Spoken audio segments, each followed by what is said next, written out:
All right, welcome to journal entry number 8. We've discussed this one in journal entry number 7, and for journal entry number 8, we'll be talking about these ones. So, locating hold levels, the final hold levels, trend placement. Maybe this one's for another time,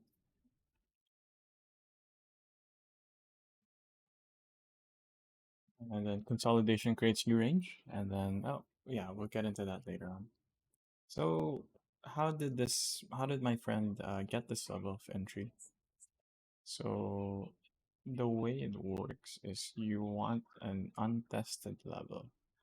By untested level, I mean by in this example here, this one is tested because it hit this one, the body. This is the body and the wick, or even just um, let's see.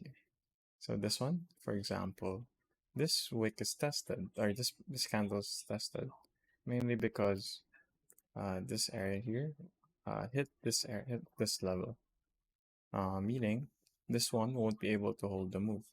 So it goes up, sure, but it goes down, then it continues to push up in upward direction. So that's an example of locating final hold levels. You try to look for these levels that can potentially be perfect entry for yeah, for future trades. So cases like this can happen, or so this could be, oops, this could be entry here because this one isn't tested. So this one could be entry here. So 0.28%. So it's pretty good. Not really, especially if the R is bad. But yeah. Um. So that's how you look for hold levels. So let's see. For example, here, this one is tested. Yeah, we can't use this. Although once it gets hit, we can short this. And then once this one gets hit, we can short this. Once this one gets hit, we can short this. Hmm. Yeah. So next one is consolidation creates ranges. Ideally, when I mentioned that, the note saying that we don't trade in between. Yes. However, we do take into consideration that we that candles in the middle they can create ranges. So that's something to keep in mind. Whereas um, if you were trading here, so normally the way I would do it is, so I'd mark this. So let's look for a 1 hour here. So I probably have this one. Yeah, 1 hour. This is a 1 hour. Then I'd look for the ingredients hold level. So I'll just do my shortcut here. So my friend's shortcut is here. So let's just call this final hold. I would wait for entry here, and then I would take a short there. But then we forget to consider that we're actually in this range here. We're creating ranges in the middle as well. So we have to break the range first here before going up there. I think that's one key concept that I missed. So this one could I actually could be here. This one, this 15-minute range, or actually could be origin now. Um, this one has to be hard closed in order for price to reach up this area. So with that said, this is still considered trading trading outside. And this trading in this area here is considered yeah, it's considered trading not within the range, so that's considered less risk. So moving on. So yeah, going back to this example. So ideally you can take two entries here. So one short here and another short here, whichever happens first. Or this one probably if you get stopped out here, you can re-entry here. So that's probably something that I missed conceptually. And then we have the trend here dictating where the price can move towards. So yeah, you have three constraints. The first constraint. So we have our constraints. First constraint is the range, 15-minute range has to break for it to go to the 1H range. Number two, it touches the whole level and entry there. So yeah, as long as it doesn't get hard close or break. Lastly, we have trend as well, trend to break.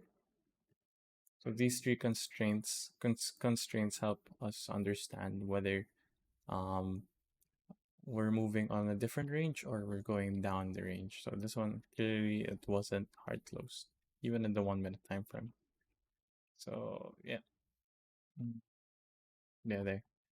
Yeah, clearly it wasn't hard close. So we're moving down, moving down. Yeah. So yeah, I can give another example for this. So yeah, we can use this 4 hour range here. So I think it, there. So this one we can see that the 4 hour range is here. However, before price can go down here, we have to dissect the 1 hour range. So we're talking about this one. Okay. So we can have the 1H range here. Oops. 1H range. There. Then we can probably want to have one more here. Maybe. Yeah.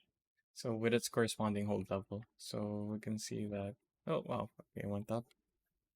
There. So it went down. So what happened here exactly? So let's see. So first of all, we didn't break this one. So this one's a bit too risky. So yeah, wait, let me just play this out a little bit there. So ideally, what happened here was before. So I want to use this range. So before we even consider taking a hold level here as entry, we would consider taking a hold level here first. So this one could be our hold level. So this I just chose random level here.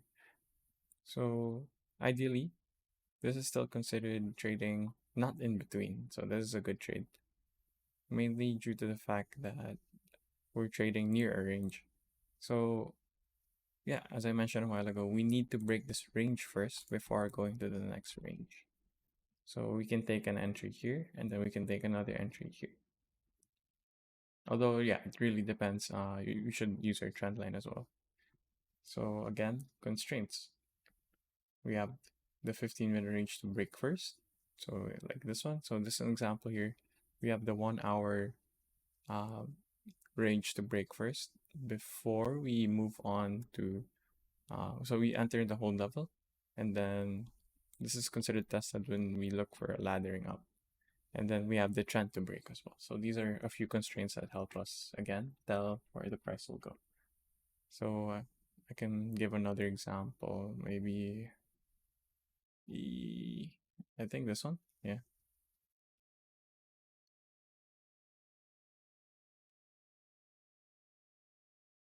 So in this scenario here, so we have this daily. Oh, actually, let me just look for not so. So this one's okay.